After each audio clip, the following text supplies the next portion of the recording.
Alright, so isang magandang araw sa ating lahat. Ayan, DIY ulit tayo.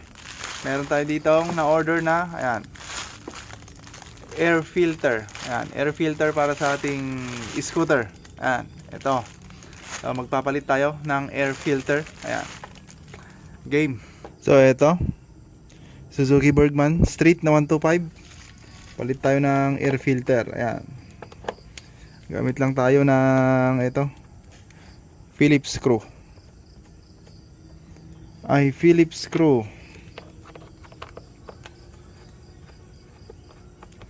Kaya lang medyo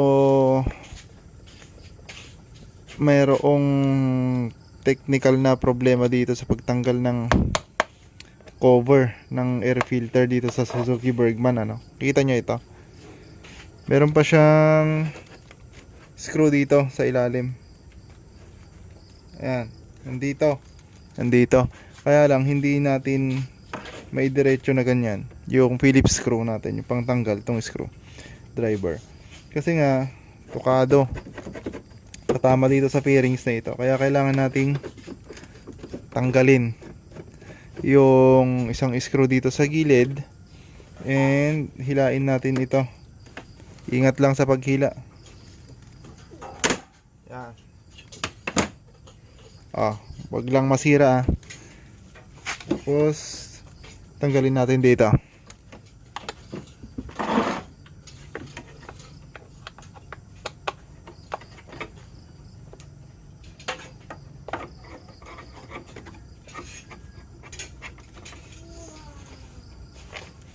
Ayan, natanggal natin. Meron pa dito sa ilalim.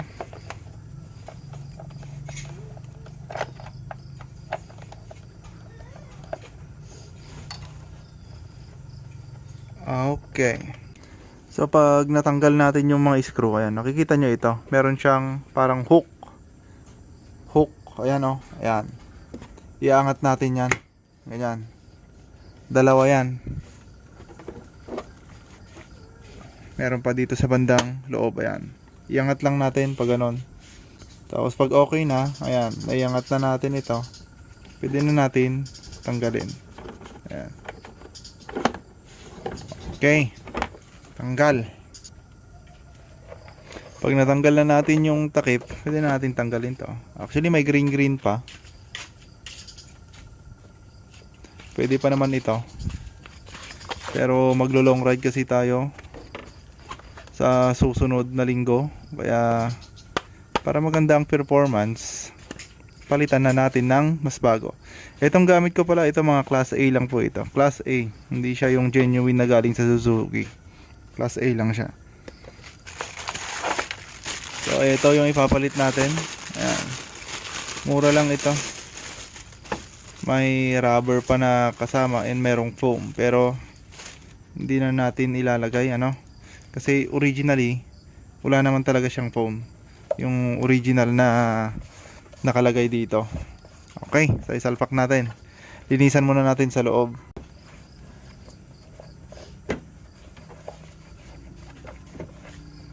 Tapos salpak natin dito. Ayan. Bagong bago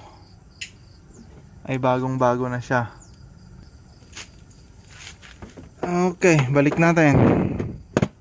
Ayan. Tapos i-hook muna natin yung nandito sa loob para hindi siya mahulog.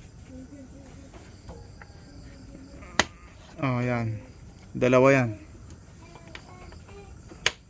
Okay. So ayan, hindi na siya mahuhulog. Balik natin yung tinanggal nating mga screw.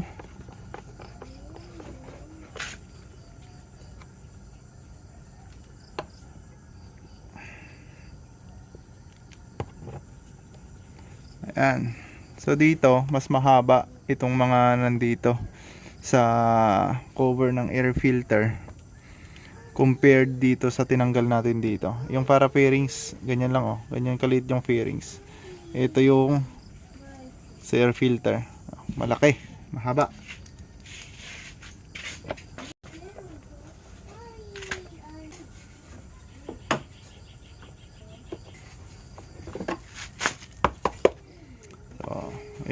Balik ulit natin to.